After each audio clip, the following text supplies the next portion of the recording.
Good morning. I've called this news conference in the spirit of transparency and as a request for information. I'll be discussing a former BPD officer who has cast a dark shadow on our law enforcement profession.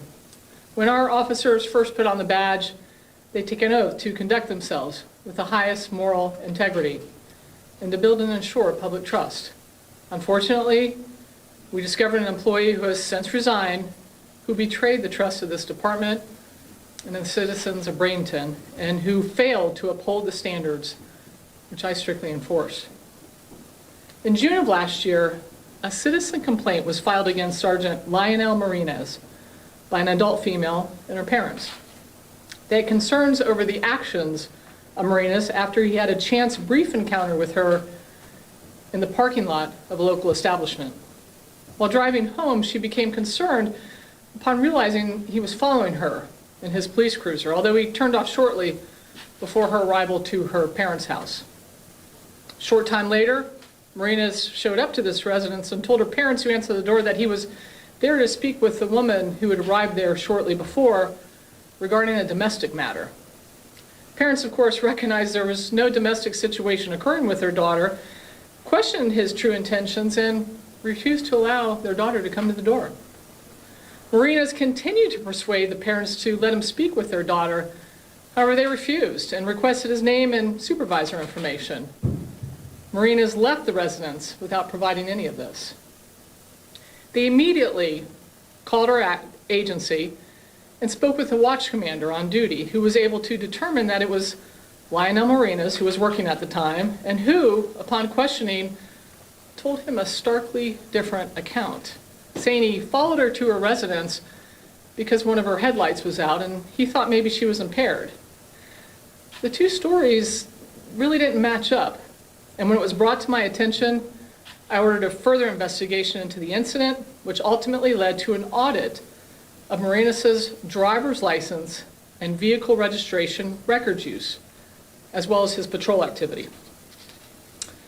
The results of this audit heightened my concern even greater due to discrepancies of the subjects he was conducting queries on versus his involvement he and the department were working on with regards to open and active cases as well.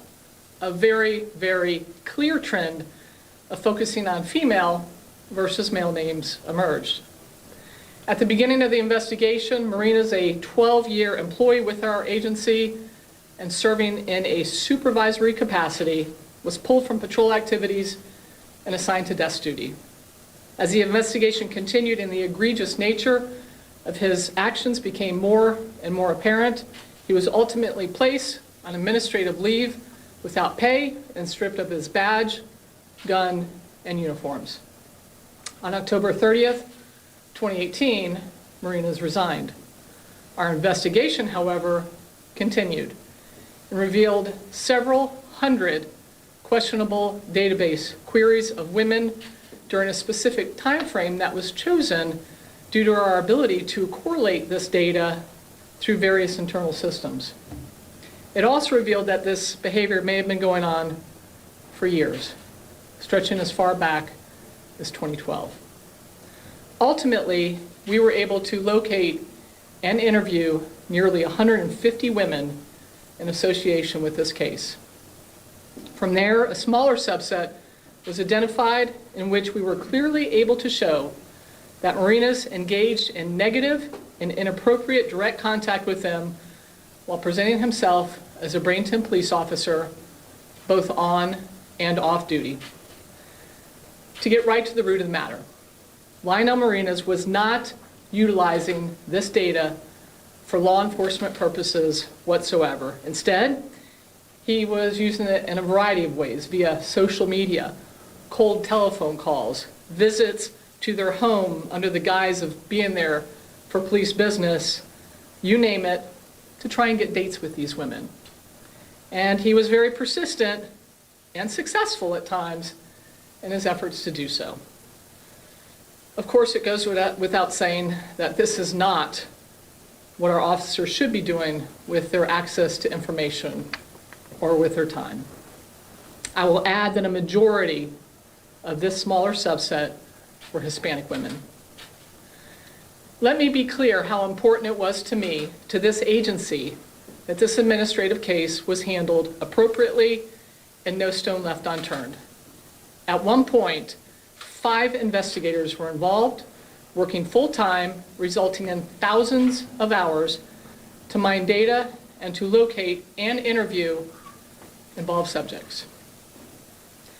Our internal investigation was recently closed with the finding of numerous administrative violations involving gross misconduct, to include misuse of criminal justice information, violations of our record security policy, and sex on duty. Had Marinas not resigned, he would have been fired, and that finding has been provided to FDLE relative to his law enforcement certification. I'd also like to add that an enhancement of our database auditing practices has already occurred within the agency. While BPD's administrative case has concluded, this remains a very active and open criminal investigation which is being handled by the FBI.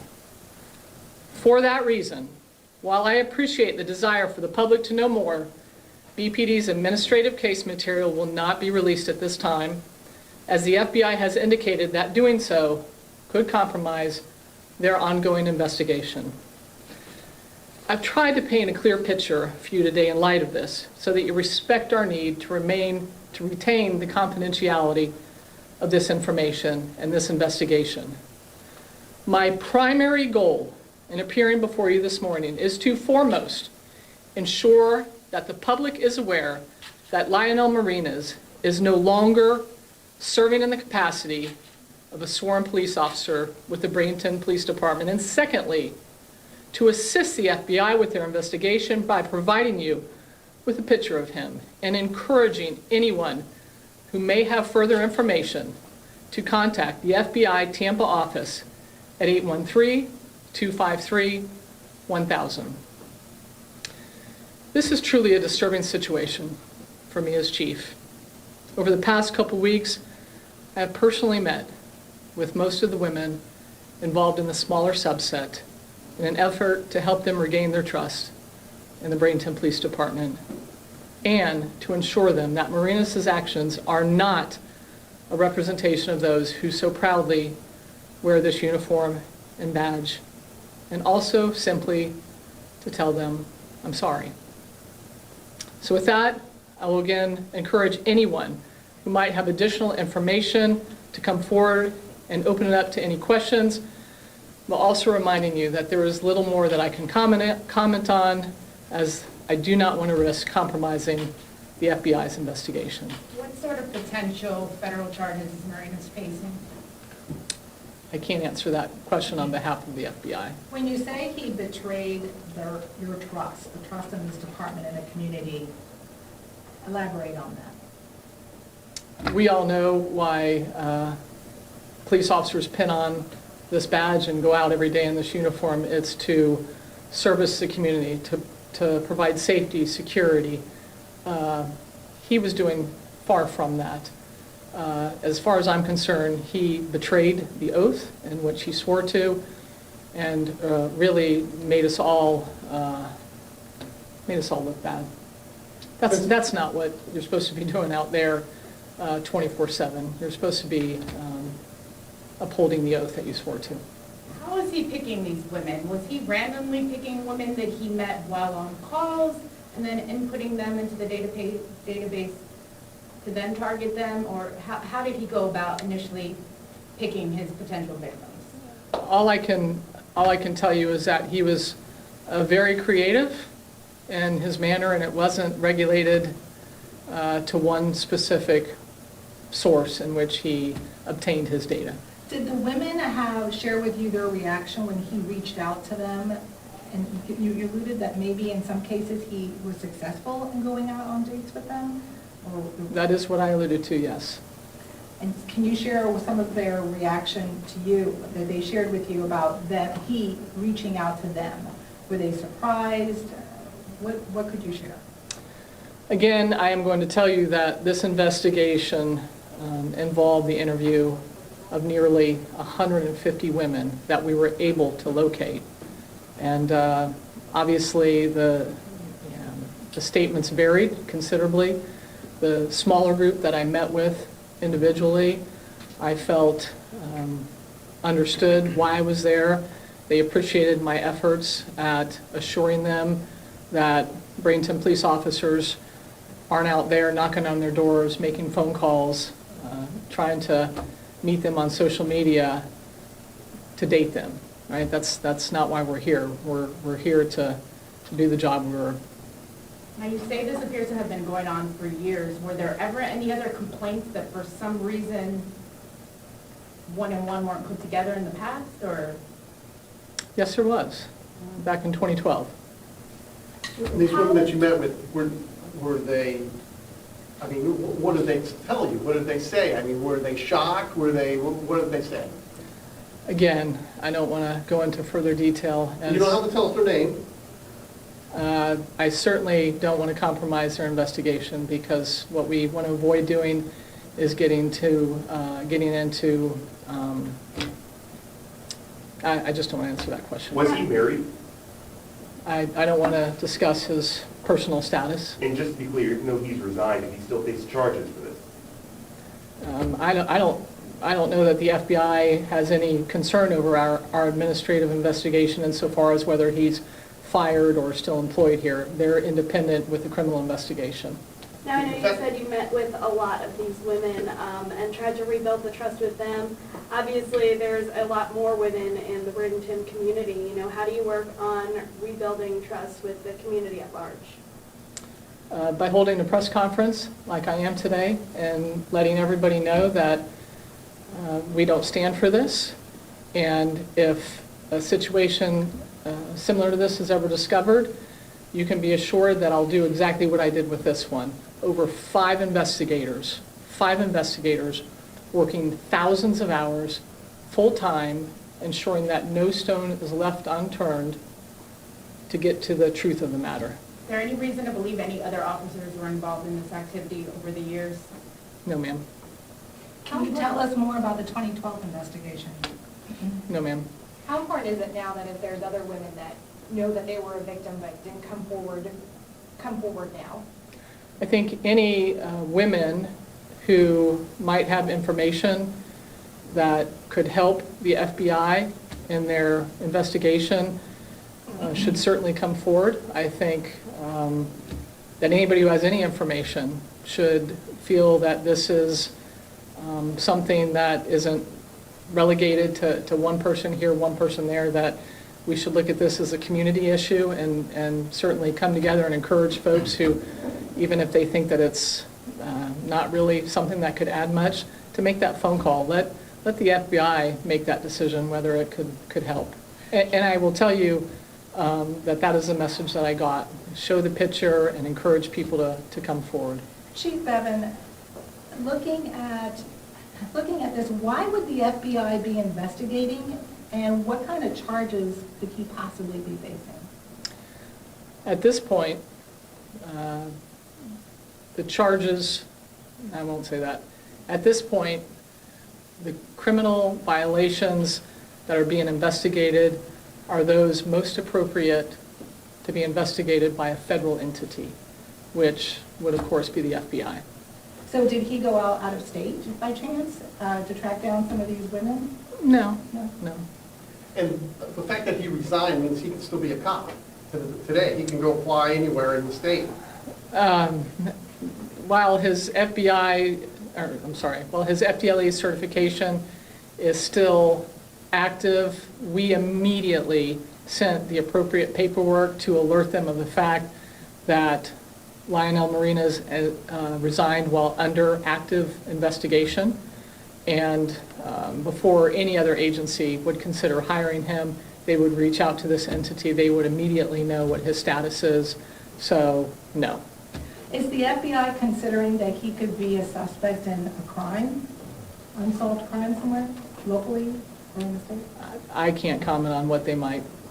Were there ever cases where you tried to strike a deal with these women, like Performance Act, and I'll get you out of this ticket, that sort of thing?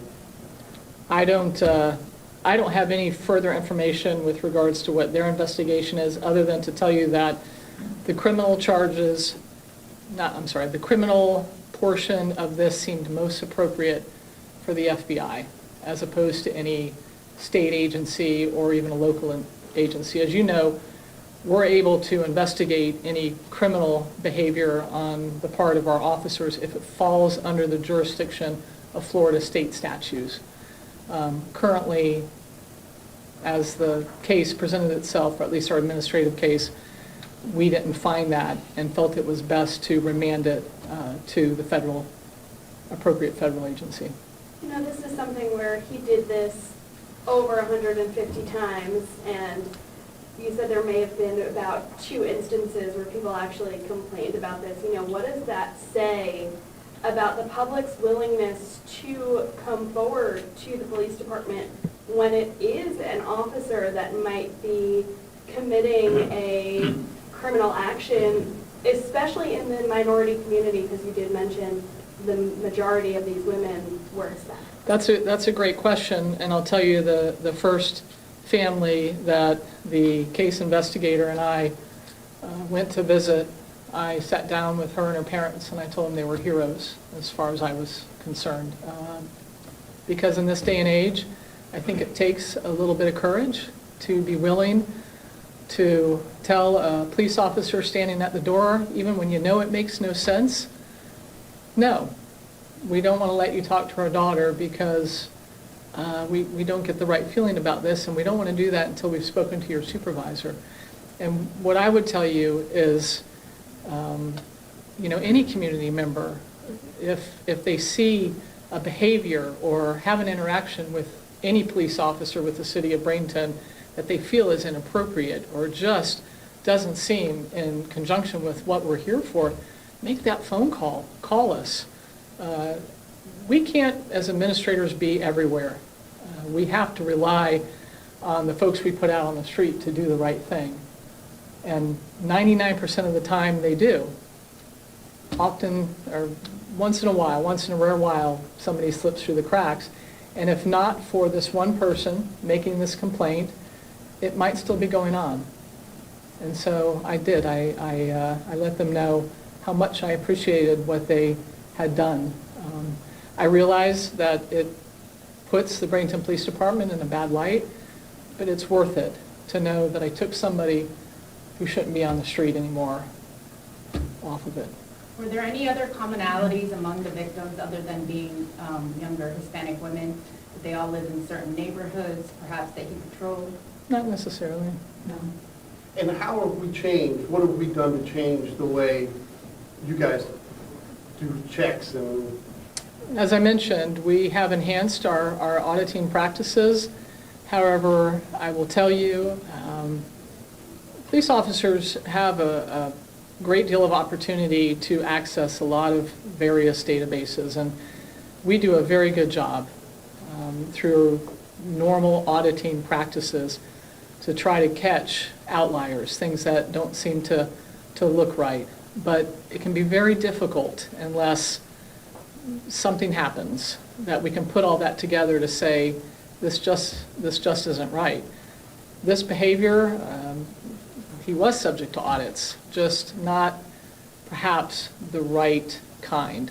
We've fixed that. And then, so you just changed the parameters, what did you do? A few things, changed the parameters, expanded what we had been looking at in the past, a variation of things. Was it just David, or were there other databases he was abusing? I will tell you, it wasn't David. Oh, okay. Wasn't David. So Is he still in the area? I can't answer that question. Would you say, was he stalking these women? The appropriate entity to investigate the criminal nature of this was the FBI. Understand that some of the ideas people might have about potential charges would fall under Florida state statutes, that one being one of them. We didn't find that. So is this something where it's more based on the databases he was accessing we're looking into? Again, I want to leave that to the FBI because I'm not sure that they've completely wrapped their arms around the entire case at this point. Did this go as far as any sort of sexual battery that you know of? There are no state statutes at this point that violations that we're investigating. So to be clear, were these women that he happened to just meet and he used the database to do a search on them? Or were these women that were part of cases that? It was vast. These names came from a multitude of different outlets. How successful was he to date some of these girls, 150? It was a smaller subset. Can you give us a number? I don't want to do that because I'm not sure at this juncture we have a full picture yet.